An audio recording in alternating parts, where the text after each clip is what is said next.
E ontem, no programa, nós trouxemos uma fala do ministro do Supremo Tribunal Federal, Gilmar Mendes, defendendo a criação de uma lei para blindar autoridades brasileiras de sanções internacionais.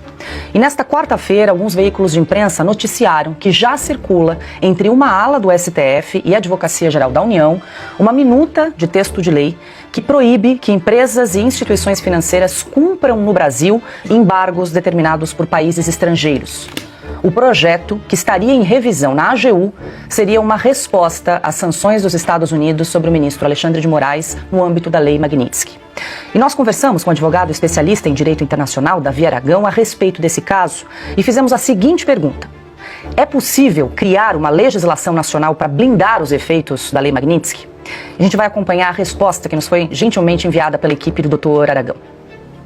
Ontem, o que nós vimos em Brasília, com o ministro Gilmar Mendes defendendo abertamente a criação de uma lei para proteger indivíduos sancionados por sanções americanas ou sanções de outros países, é mais uma cena, mais um capítulo dessa novela brasileira, onde as autoridades estão muito mais interessadas em se autoproteger em detrimento total aos interesses do povo brasileiro. A proposta apresentada pelo Gilmar Mendes, que segundo ele já está articulando com o Legislativo e também com o Executivo para sua criação, tentaria proteger qualquer indivíduo, como o ministro Alexandre de Moraes, das sanções Magnitsky ou de sanções de outros países que eventualmente vierem a surgir. Acontece que na prática isso não tem efeito, já foi tentado inclusive pela Europa. A Europa tem uma lei similar que, em tese, as empresas europeias não são obrigadas a cumprir sanções aplicadas por outros países. Gente, as sanções Magnitsky, as sanções aplicadas pelos Estados Unidos, elas não são extraterritoriais, ou seja, elas só têm efeito dentro do território americano para indivíduos, empresas, instituições americanas. Elas não atingem outras empresas. O que acontece na prática é que, se você estiver negociando com um indivíduo sancionado, você perde acesso ao mercado americano. A gente já vem falando isso aqui há muito tempo, então é uma questão de escolha. Empresas gigantes europeias, como a Total, petrolífera francesa, como a Maersk, uma empresa de transporte marítimo dinamarquesa, como a Peugeot e a Renault, que são montadoras famosas, elas optaram por não continuar fazendo negócios com o Irã por conta das sanções americanas, senão elas sofreriam sanções dos Estados Unidos, elas não poderiam mais acessar o mercado americano, mesmo com a legislação europeia protegendo elas, dizendo que elas não precisavam seguir qualquer tipo de sanção. Veja, a questão não é obrigar a aplicação de uma lei ou de uma sanção fora do território americano, é uma escolha por medo, por receio da sanção secundária, escolha que as empresas fazem. Ou eu continuo operando com os Estados Unidos, ou eu sofro uma sanção secundária por operar com um indivíduo sancionado e não posso mais acessar o mercado financeiro americano, o dólar, ou transacionar com os Estados Unidos. Qualquer empresa global, qualquer empresa séria vai preferir manter acesso ao mercado americano. E é o que aconteceu na prática na Europa. A gente viu isso acontecendo. Não vai ser diferente do Brasil. Qualquer legislação brasileira que tente blindar os ministros não vai ter uma eficácia plena, porque bancos brasileiros vão continuar preferindo operar com o mercado americano, continuar tendo acesso ao dólar, do que ter uma conta com um indivíduo sancionado. E qualquer obrigação que venha do STF, do governo brasileiro, para que bancos nacionais façam isso, desmoraliza completamente o sistema financeiro brasileiro. Pode criar uma crise ainda maior, não só com os Estados Unidos, mas globalmente. Não é a atitude que a gente quer ver, não é a atitude correta para o Brasil. Mais uma vez a gente vê o poder tentando se proteger. Para qualquer operador de direito, chega a dar arrepio ver um ministro do STF defendendo a criação de uma lei para se autoproteger. O ministro do STF era para ficar quietinho dentro do tribunal, sem se manifestar publicamente, ainda mais fazendo lobby para a criação de lei. Isso não é função, não é competência do STF, não é competência de um ministro do Judiciário, isso é competência exclusiva do Legislativo, que pode até articular com o Executivo, mas nunca com o ministro. Como é que fica a imparcialidade dele ao julgar uma lei futura onde ele ajudou, ele propôs, ele articulou, fez lobby para ser criada? Há muito tempo nem existe mais justamente essa palavra, né? Independência, ou principalmente, não existe mais qualquer tipo de sinal no STF de imparcialidade. Essa é a grande realidade.